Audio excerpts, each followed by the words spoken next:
behind the wall, so the field is 50 now, ready to take the green flag, and Louis Delatraz will lead this field to green at Motul Petit Le Mans.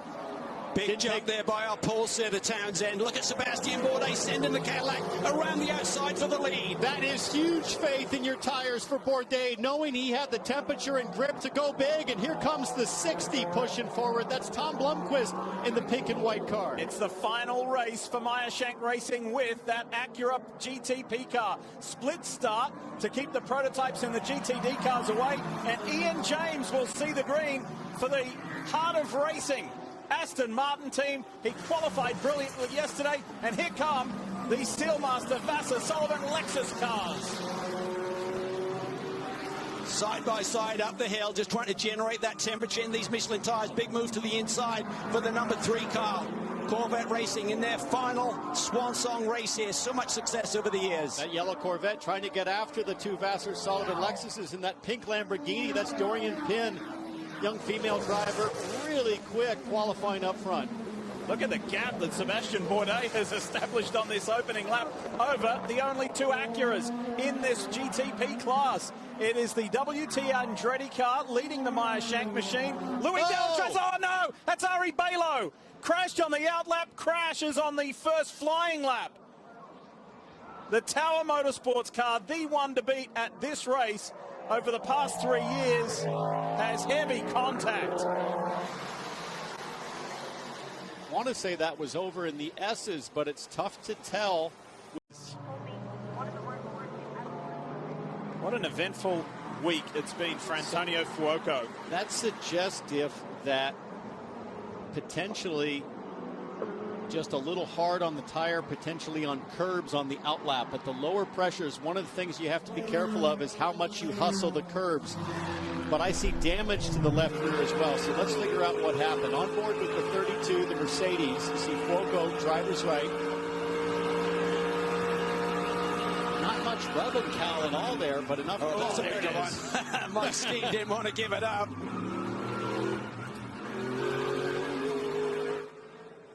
And he had to essentially go a full lap because that was right as they were coming around to the pit entry there through turn 11. And subsequently cut it down and had to limp it back. I mean, did Fuoco make a second move to crowd the Mercedes there? We'll look at it one more time and just figure out how that happened. They had a little rub, not such a big deal, but it was the secondary contact that really destroyed the left rear Ferrari. Here it is again. As they touch. But there is a metrics and only certain people can pull off certain levels. Well, I can tell you that, you know, the time that I spent racing Indy cars, that was a 0 crack. Yeah. Because you get no aero screen. Yeah. But in GT racing, all of my sports car racing, really just in GTs, full crack. Give me all the air coming through and the visibility. Yeah, there was nothing low about the crack there. Okay. All right, let's check in what's happening in LMP2 with the class leader, Hannah. In that LMP2 leader is that 04 CrowdStrike car with Nolan Siegel right now currently behind the wheel. And Siegel really been a part of the endurance team here with that CrowdStrike car. And he said the biggest goal for that team is to put a button on the season. They, of course, started it with that insane win at the Rolex 24, coming down to just thousandths of a second crossing the line and getting that Rolex win. And he said he knows his role here when it comes to Road Atlanta. Run this middle stint, deliver the car in the best situation that he can for the finisher to be able to do it. And, of course, this driver carrying some momentum. He went GT racing with them for the 8 Hours of Indy at SRO just last weekend and captured the win with the team in his first GT start for CrowdStrike. So that driver carrying a ton of momentum, Dylan. And Nolan Siegel, very familiar with somebody who he's worked with in the past here in IMSA, but also is competing against today in the LMP3 category, the Junior 3 car, which currently leads in class with Dakota Dickerson behind the wheel. Their lead engineer is a young man by the name of Nathan Toney, who is actually Nolan Siegel's engineer, crew chief on the Indy Next side of things. And Nathan's kind of an up-and-comer. You see him on the screen here, an up-and-comer on the engineering side. He was tutored and mentored by Ray Goslin, who now works for Ilmore, but was a part of Andretti Global on their IndyCar team for a long time. And the big boss, Andreas Ruse, the head of BMW M Motorsport globally, is here. They want to perform in front of the boss, that's for sure. Let's have another look at it. This is 185 miles an hour as they try to slow down for this chicane. And he just can't get it done there. Just loses the braking a little bit. Possibly feeling he's going to lose the rear of the car and has to release the brake pedal a little bit.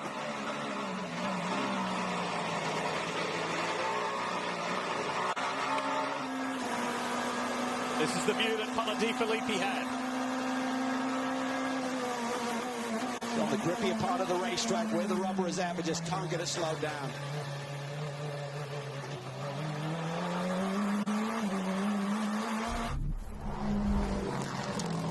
So fun to do. Illuminate. Oh, big crash. Huge. Is that the 6? Yeah, one of the, it is. The championship contenders. Nick Tandy in 2 GT cars. There's another prototype. I think it's the high-class car. Back down there. 70. Number 70 McLaren, but the 6 Penske Porsche is stuck in the beach after heavy contact. And Nick Tandy. Oh, the 20 machine involved as well. The 70 Inception McLaren. Nick Tandy in the Porsche Penske 963. Things had been relatively tame with all the traffic, and that is a massive impact to the left side of the McLaren. There's another prototype back down the track in the middle too. Here's Dorian Pam brings great move. Iron Dame's Lamborghini. Oh, well, did she drive through? I think she must had a close pit. Yeah. There is the high-class racing number 20. She's got to be tight to being out of fuel, so she may have needed to take emergency service there. There is the 70. That's Brendan Arieb. And that gull wing door is no longer, and he's going to struggle to get out of there. Nice to see him walk away under his own power, double thumbs down. And remember that pit lane incident as well with the AF Corsa Ferrari. It's been an eventful day for the Inception McLaren team and Brendan. Nick Tandy in it. Dennis Anderson in the high-class LMP2 prototype. That was the 20 car you saw sitting stranded. And Nick Tandy saying, come on, I need some help. Can we get going? He's saying, get the crane, get the lift, start pushing, get me out of this gravel before we lose too many laps under caution. I'll tell you what, over the course of the weekend, we're seeing some of these recoveries take a while, Townsend. This is not great news for the Porsche Penske with McLaren in a way. Let's have another look. This is going to be busy.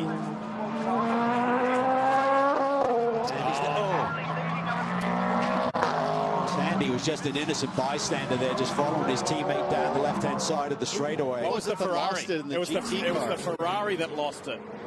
The Ferrari that lost it. Brendan Arieb and Nick Tandy were passengers in that. It's that Ferrari. Was it the 023 Scardina? The Triazzi machine. It's the Triazzi Ferrari. Watch it. The 20 hit it. The Dennis Anderson hit the Triazzi Ferrari, and then that ping-ponged over into the other two.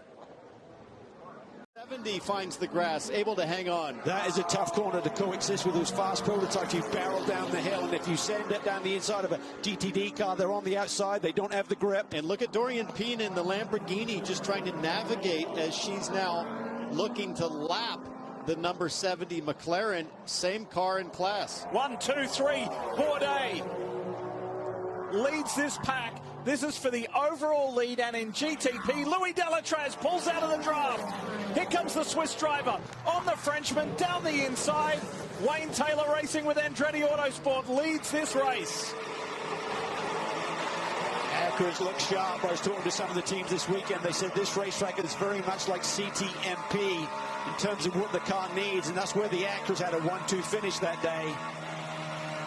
The real key is going to be which car comes alive at night, because this racetrack will change.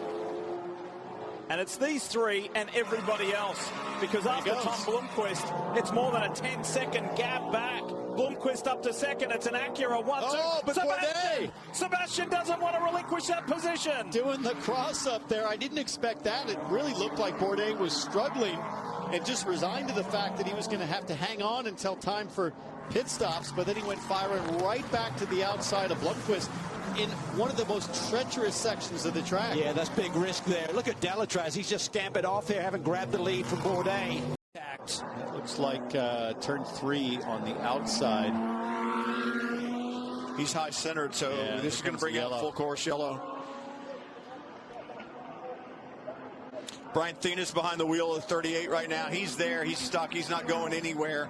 And the damage to the back of the car doesn't look that extensive on the left side anyway. Obviously, the wing is deranged. Coming out of the pits, Yep. it looks like. So cold tires. He doesn't know that the Acura's there. I think that was a Ferrari. The 0. So that's significant damage, but it's not destroyed. Easy for me to say. I'm not in charge of fixing it. But luckily not a because of the traffic. That was a great shot of the 30 coming into turn 5. Dakota Dickerson behind the wheel. The sun glaring through that windscreen right in his face. You can see his face clearly. That's only going to get worse as the sun continues to come down here as we get towards sundown. Total darkness is at 7:30. You and I talked about Dakota Dickerson earlier. Really, really talented young man. And he's one of those that did Formula Car racing before shifting to sports cars. What a Prototype Challenge Championship. What I find really interesting about Dakota as well is he does a lot of coaching like a lot of these drivers do. And when Jimmy Johnson was making the transition to IndyCar a couple of years ago, he wanted, there's limited testing in IndyCar, so he wanted to get in any kind of Formula car he did.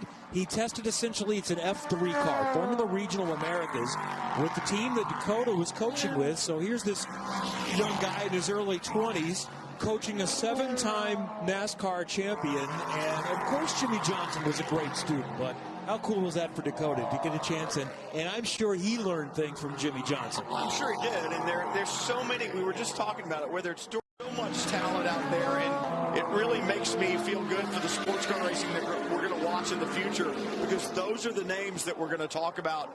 Those are the drivers we're going to watch. Right now we're watching this. This is a close call. Oh. Officials might have something to say about the 7 car. That was a pretty intense block by Nasser on DeFilippe right behind him. DeFilippe still gets the position. Officials don't want to see you move in response to the car behind you. They don't want to see you, if somebody else moves first, you can't cover it. I have to look at that one again. It looked like it might be a little bit close, although Nasser certainly was trying to go around the GT traffic that was in front of him. I think he was reading the traffic behind him as well. As long as you don't get caught, it doesn't matter. Look at the windscreen there, the visibility or the lack thereof on board the 23. Running 8th in class, Roman DeAngelis. I'm sorry, this is the 23. This is Riberas in the pro car. 4th in class. Yeah. Oh my. This is the 985 or the 85 on the north side of Atlanta right there. About the same speed, I think, based upon when I wrote. It's there by the 52. Chaton trying to hold on to it. A problem for the 6. Many laps down. Their championship went away early on. Is this going to bring out a full course caution to bunch things up? The 6 of Lawrence Vantor, the Porsche Penske, will get away with more damage to that car. Yeah, significant damage to the rear wing and the bodywork rubbing on. Well, he's got either a flat left rear. No, I think that's suspension damage, Kevin. Looks to me like it's more than just the carcass of the tire. It looks like the wheel itself is askew. Hannah?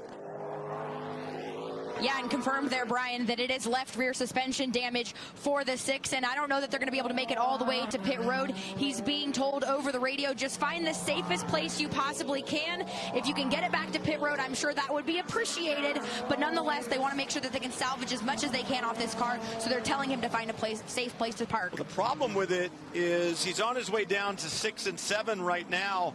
He really wants to be on the right side of the racetrack. The right side of the racetrack, there is a place to tuck the car right around the corner here. See what happens. He's going into turn 2. He was going past a car. I think he came back over online, thought he had cleared that other car and just had not. You know, what a frustrating day that in a weekend that began with so much hope. The Porsche Penske program had a lot of momentum. It looked like they had really started to figure out this car. Coming off a win in Indianapolis. So he's gotten it off the racetrack there at turn 7. He got to the right side of the road, was able to pull it over to the right, and that was going to be the challenge for him. 6 is a pretty quick corner, and to get the car over there as you're coming into the braking zone for 7, good job to get the car over there and out of harm's way. and really good job not to try to get it all the way back to the pit lane. That could have been, yeah, that could have been disastrous for everybody on the racetrack. Now Delatraz on board. So Louis Delatraz has gapped 3.5 seconds now on Scott Dixon. So the championship at the moment in the hands of WTR Andretti, but the 31 is still in play, and so is the 25. It's all to be decided. USA Network will pick up the coverage, but you can stay right here on Peacock until we're done today with Motul Petit Le Mans. But USA has the coverage to the finish coming up at 6:30. I'm Kevin Lee along with Brian Till. We're going to be signing off in a moment. Calvin Fish, Townsend Bell, and Lee Diffie rejoining in just a moment as coverage continues. So while we ride on board with the number 10 WTR Andretti Acura.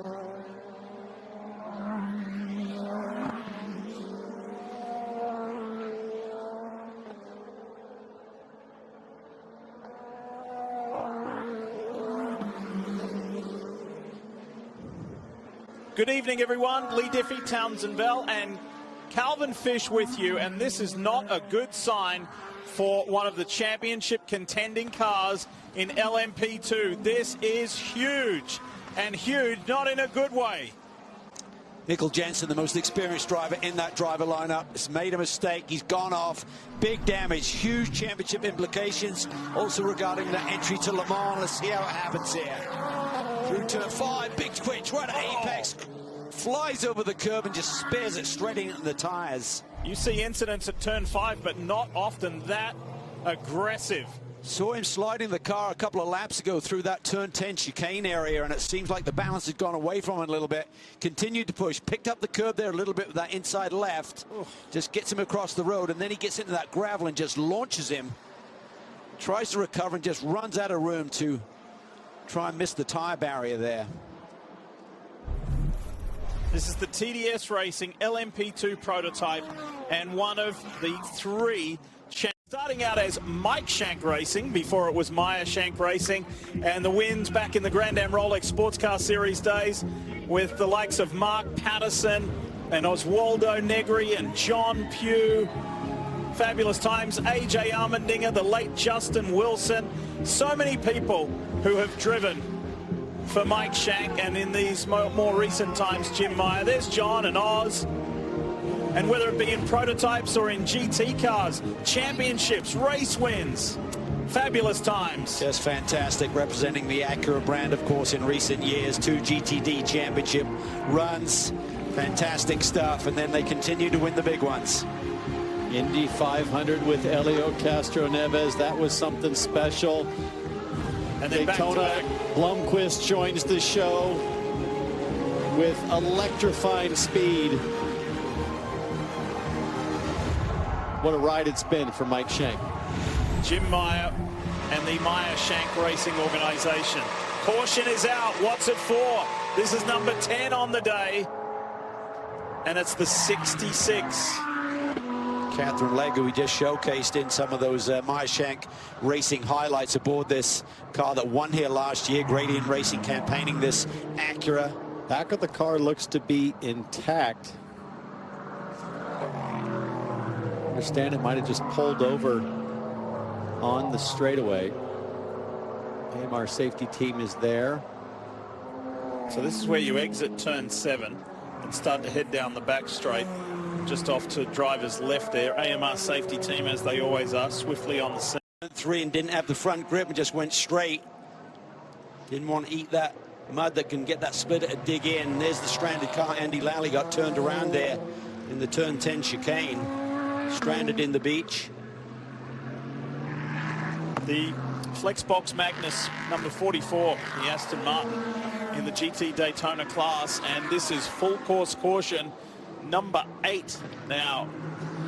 And I just want to actually make it number 9. I want to go back and let's not underestimate how challenging it is to get a GTP car through the first couple of corners on cold tires. Delatrez just went off under caution. Yeah. With no immediate urgency. And if we get to green flag stops over the next couple of stints, it could be crazy. Let's see what happened to the number 44, the Aston Martin of Andy Lally. See the Ferrari just behind. At the 62. 62 recent Competizione Ferrari. Daniel Serra, the Brazilian, behind the wheel, helping Andy into the gravel trap as he was fighting hard to stay on the lead lap. There is the evidence.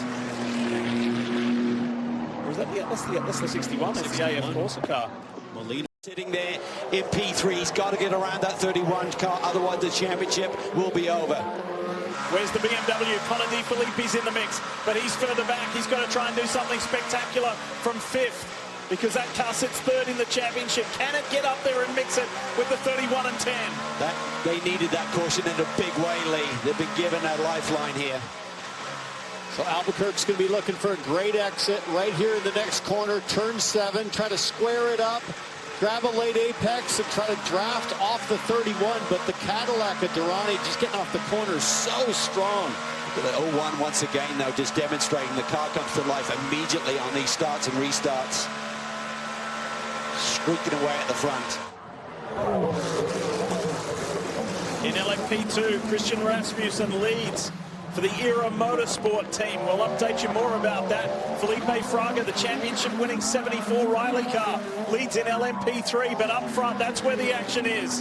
And pressure on this number 10, Konica Minolta, Wayne Taylor Racing, Andretti Autosport car. And it doesn't look like the 10 necessarily can do it on pure pace to get by the 31. So if I'm coaching Albuquerque, I'm saying, hey, all right, settle in, save your tire, save your car for this moment. In about 5 laps, maybe a better run. Oh no, they're going to go side by side. He goes to the outside. Deep. Too wide. Deep, really deep. It's impossible. No, it is not. It's going to be a big crash. Oh, no. It's going to be a big one. Game over. Wayne Taylor Racing will not win this championship. Oh, no.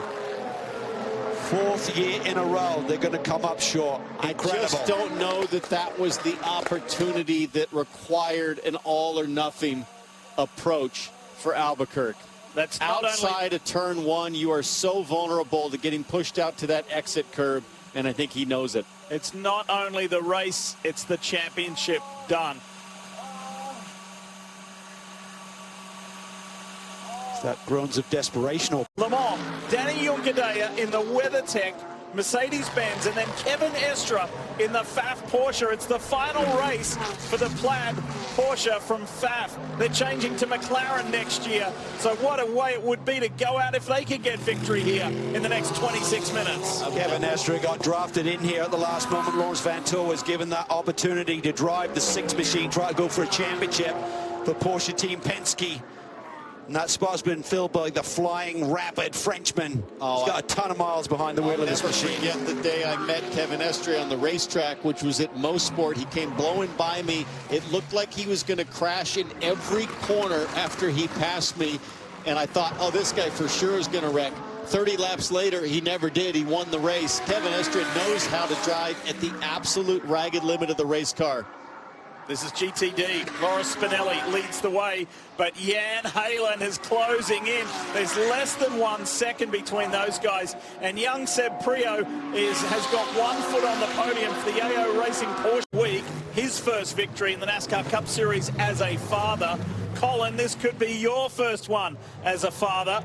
Of course, I think there's something in the water in Charlotte over the last 12 months. How about that?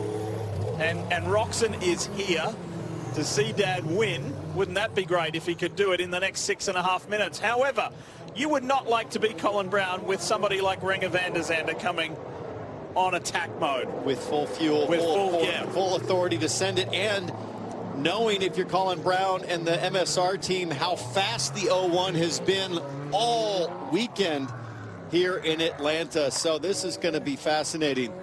Away from the racetrack, Renger van der Zande has an insurance company. He just got told by the team, we got you covered. You got enough fuel. The only thing Ringer's got to think about, he's going to be going for the win, but the one thing at the back of his mind is that manufacturer's battle. Cadillac have to finish in front of Porsche. Porsche's right behind them right now. With 5:48 left, one of the questions I have is, will they even catch the GTD field in 5 minutes?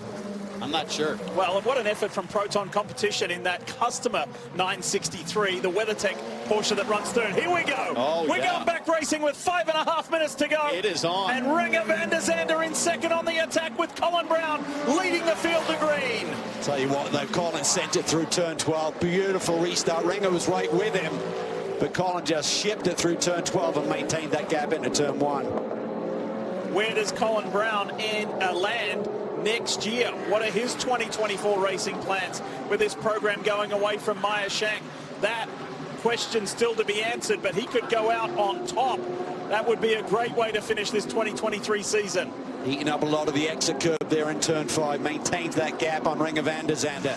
It's Meyer Shank versus Cadillac Racing Chip Ganassi.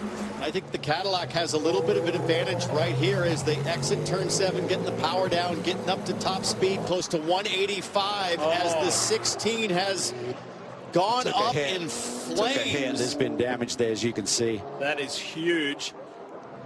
That's Jan Halen. He got hit in turn 1, we're hearing. And that's a dangerous situation. He's not in a safe haven. For sure, this will caution is out. Bring the caution out, just as you say it, Calvin. And that number 16, 911 GT3R is up. Oh boy. And smoking as Halen's trying to get to the fire system, I think, now as well. Saying, come on, quick, let's go. Save this Right Motorsports Porsche, please. It's a do-it-yourself program down there. And with less than 4 minutes to go. Yeah, this is going to be championship sealer, I think, for the 31 squad. And the race victory sealer for Meyer Shank and Acura. And the 63 has come to a stop. No way. Did the 63 get into the back of the 60? Maybe. Yeah, they were all kind of grouped together. You had the overlap between GTD and GTD Pro cars. Mirko Bortolotti was having such a great run. This car had a shot at a podium as well in GTD Pro. I don't see any damage on the nose. Let's see what happened. It's Prio off and on in the 80 machine. He was in a podium spot. 63 was right there. That's coming to green.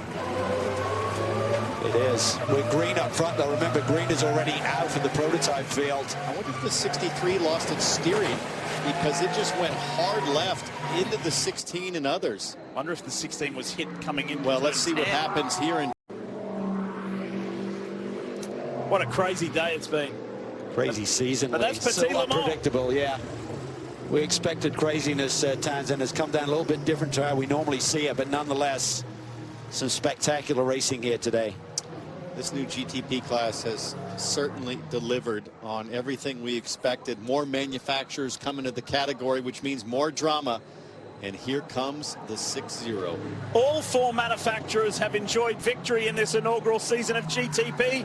Meyer Shank Racing wins Motul Petit Le Mans in its final race with this program. Mike Shank, Tim Meyer, Elio Castro Neves, they celebrate. And as far as the championship, it goes to Cadillac Racing Action Express in the Wheel and Engineering Cadillac. Hybrid GTP Championship in IMSA WeatherTech sports car history. Here's Matt Yoakum with the winners of the race. And the 60 cars in victory lane. Everybody standing up on the car first. Describe that restart. Incredible. Man, it took me back to the days of me and Rango racing each other in LMPC back in ALMS. Super proud of these Meyer Shank guys. We never gave up. Acura, HPD all year. My newborn son, Roxon, was here for his first race, so he's a good luck charm. Big thanks to all these guys. Man, what a day, what a day. I mean, it was looking dicey for a little bit, but man, it was a blast. Holy cow. Holy cow. Holy cow, man. Woo! I was all I had at the end for sure. It was a blast. He was just saving this guy. Both of these guys. That's amazing. Good job, everyone. We bring you along for the results. I keep going. I keep going. MSR, baby. MSR. Come on, brother. Come on, Mike. This guy is unbelievable. Put an amazing team together. Everyone, this is him. This is it. A great to end up in the top. Amazing. Well, Tom, looking at the front of the car, so many fans and everyone else signed the nose of it. So many people behind this team from start to finish. Bookend of the year with wins, and also sandwich one up in Canada in the middle. What's it mean to close out the year in this?